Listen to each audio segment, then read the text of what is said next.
pile full of leaves, well, a table piled with leaves, and there's some in here that I picked up earlier that were kind of dry, so I'm sort of hoping to get them a little bit more pliant with some water added.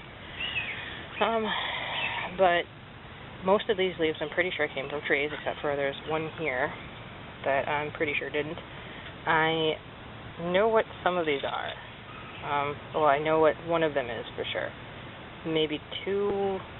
The rest of them I can nail down to probably families, well, like this grouping of trees, or these group of relatives. As you can see, they've been kind of macerated and lacerated and beaten up because they all came from the ground. We've been having some pretty decent-sized storms rolling through, mostly overnight the last week or so, and we've had some heavier ones before, but I'm pretty sure these are in the last couple of days. They fell off because they haven't turned colors yet from being down and dry. But I'm going to do little segments on each grouping and some characteristics of those groupings, and I'll start with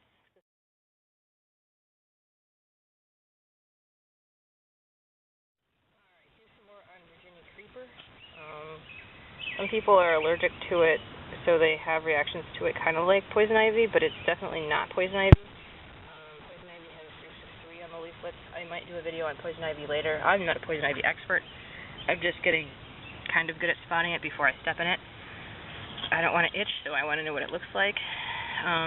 This usually grows as a vine, and you would see this on a vine that actually looks kind of tree-like once it starts having bark and stuff on it as it grows up along trees. I've seen it in a lot of places. It's grew over and into the chimney at the place we lived in Tennessee.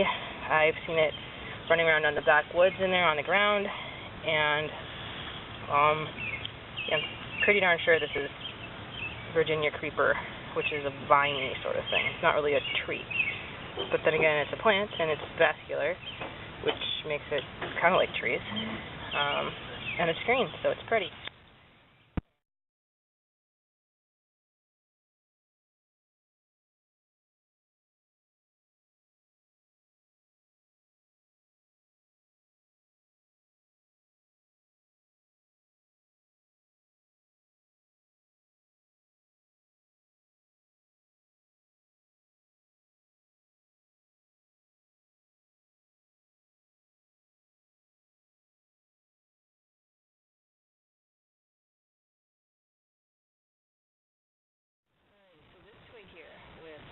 Little leaves attached to it is large tooth aspen. I think that would be Populus grandidentata, big teeth.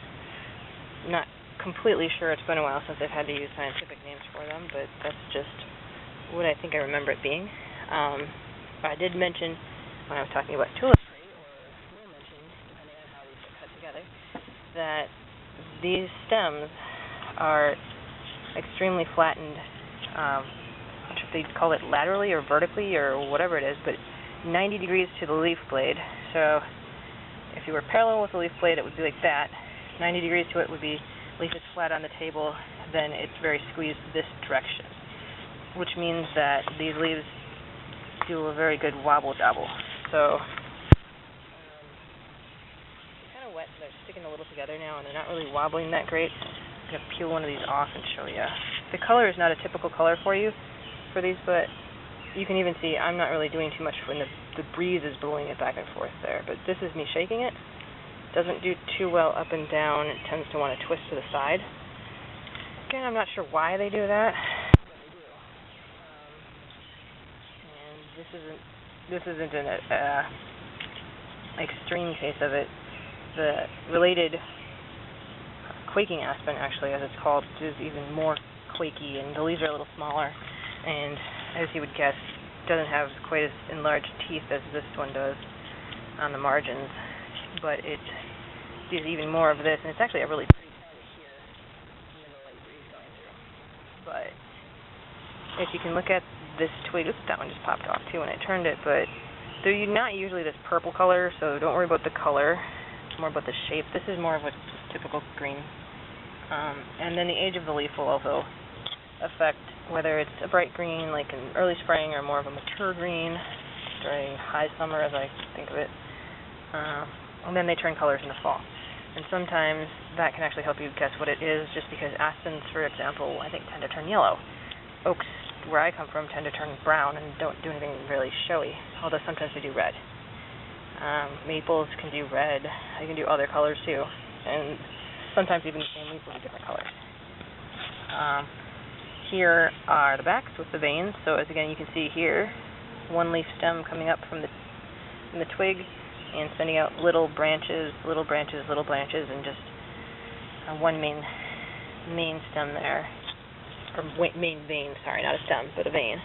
These again are simple leaves. They are not compound. They do not have multiple leaflets per leaf. They just have one leaf attached to a twig. You can see there's all sorts of bumpilies on this aspen twig. It's another thing that cues me in on aspen is they kind of have a knobbly feel to them.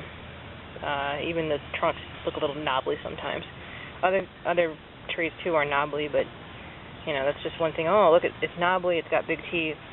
It might be an aspen. It might be a large tooth aspen. And I'll try to get some pictures of this in still, but you can see that there are leaf buds here for next time, right next to the leaf where that leaf lands. And these are probably, the chevron shape here is probably a scar where a leaf was on there that fell off at one point in time, with new leaf buds where they will form for the next time. That could be stems for the next twigs, but I think those are called bud scars, not stems for the twigs. You can probably see that there's a difference here in the twig from old growth, new growth, just in color, but that might be what this main one at the top is that might be the next twig with little small buds for next year for the leaves. Like right in there, there's a little lump. And sometimes that's important. I'm not good enough to be really going, oh, it's got a leaf scar here and a bud here, that means it's this. Some people use that a lot more than I do. They're more advanced at identifying than I am. But this is what I know and what I think I know to share. And this is aspen. I'll throw in, like I said, here's the tulip tree. Has a slight flattening to it, but not as noticeable as the aspen. It doesn't want to go flat. It wants to stay ribbony. But that's really thin that way, but it gets really fat, depending on the angle you look at it. There. That kind of showed right in that area. You could see that. Similar vein pattern, though. Sort of, at least. One main vein, and going out. Don't know if tulip tree is actually that related to the aspen. It might be. I'm not sure. And let's see. It has teeth. They're big teeth, like I've already mentioned, compared to, say, what did we have? Oh, we had some of the, I think, walnut groups and something else that had some smaller teeth, but we'll throw those on there for some size comparison of the teeth. You can see that there's kind of chunks in there in this teeth. This one might actually be considered to be double tooth too, where they have two different teeth sizes. I'm not sure. That might just be kind of jagged tooth. This one's got itty bitty little teeth there that you probably can't really even see unless I get the angle just right. But teeth can be big and small. Ooh, this was Virginia creeper, not the hickory that I thought it might be. But I had a walnut and a Virginia creeper, not walnut and I was thinking hickory or I don't know what else for that other one. But they had teeth, and that was the point. Maple, again, has some teeth and serrations going on there, and we'll probably pick this maple up again and when we look at just teeth. I'm going to show a little segment on teeth. So I think that's it for Aspen.